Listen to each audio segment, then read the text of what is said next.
Olá, camaradas, professor Valmir Arruda, dando início a mais um projeto aqui do Sindifse, o Sindipapo. Então já peço para vocês nos acompanharem aí no nosso canal do YouTube, compartilhar esse conteúdo.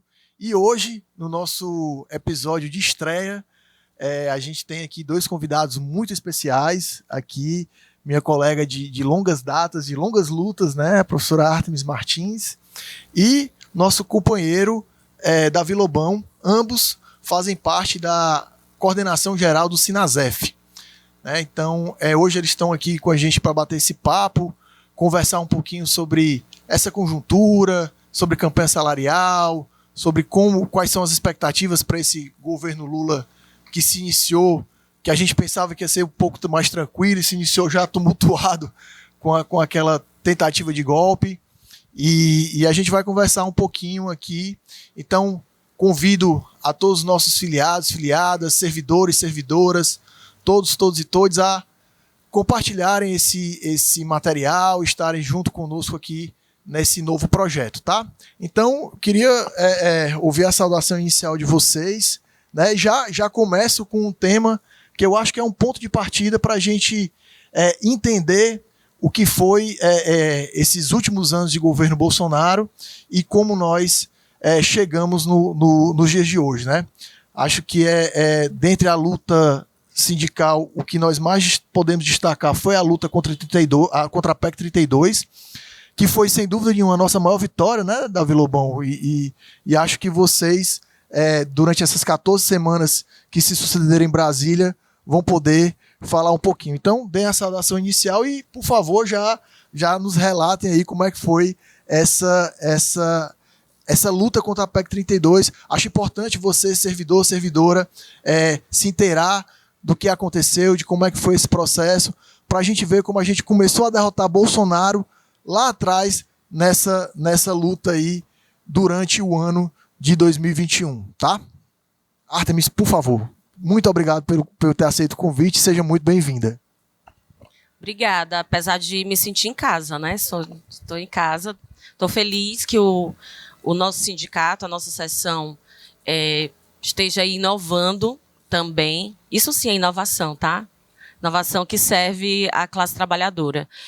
Com essa nova linguagem, essa possibilidade de trazer mesmo questionamentos, questões que no cotidiano a gente ouve falar, às vezes, até mesmo na atividade sindical, mas a gente não entende muito bem, e às vezes até na pressa ou na correria, principalmente para nós mulheres que muitas vezes não temos condições de participar ativamente desses espaços, a gente fica até com vergonha de perguntar, vergonha de não saber, né? E eu acho que esse espaço aqui permite muitas possibilidades, do ponto de vista da informação, né, do que está acontecendo, do que aconteceu, e também da própria formação, para a gente se sentir mais à vontade, inclusive, para aprender, para discutir. Afinal, formação política precisa ser uma formação permanente. Para não me alongar muito, eu queria destacar que, na luta especificamente sobre a PEC 32 de 2020, essa PEC que diz respeito à reforma administrativa não é um projeto de agora, claro, já é um projeto aí que se arrasta desde os anos 90 e veio aí com tudo para se consolidar a partir do golpe, né, numa tentativa de culminar com uma reestruturação do Estado. Então, é uma perspectiva de fato, desmontar o Estado. E aí, é importante dizer que quando a gente fala de Estado mínimo, né, essas pessoas que falam sobre que o Estado é muito grande no Brasil, que o Estado gasta muito com folha de pagamento, etc., além de não se sustentar dentro dos próprios órgãos, né, organismos internacionais como a OCDE, que mostra que, proporcionalmente, o Brasil está entre os últimos países, os países menores colocados, né, menos colocados, ou em pior colocação, agora faltou a palavra, na proporção entre servidores públicos, né, os atendimentos, os agentes públicos e a população. Então, a gente, na verdade, tem um déficit muito grande de servidores públicos para atender à demanda da nossa população, e parte do desmonte dos serviços públicos explica isso, e essa reforma administrativa vem consolidar né, a partir dessa narrativa, vem querer consolidar o desmonte desse Estado, na perspectiva de ser um agente fomentador das políticas públicas, das políticas sociais, que garanta a proteção, que cuide da população, para ser um Estado muito grande para os ricos, para os bancos, para o sistema financeiro. Então, não existe Estado mínimo. Existe Estado mínimo para quem? Então, nessa proposta da reforma administrativa, ela seria meio que dar uma carimbada, bater o martelo, como é? Martelo batido, ponta virada? Tipo isso, para tornar o Estado brasileiro nisso. Então, acho que a luta contra a reforma administrativa, a PEC 32, na verdade, foi uma luta pela vida.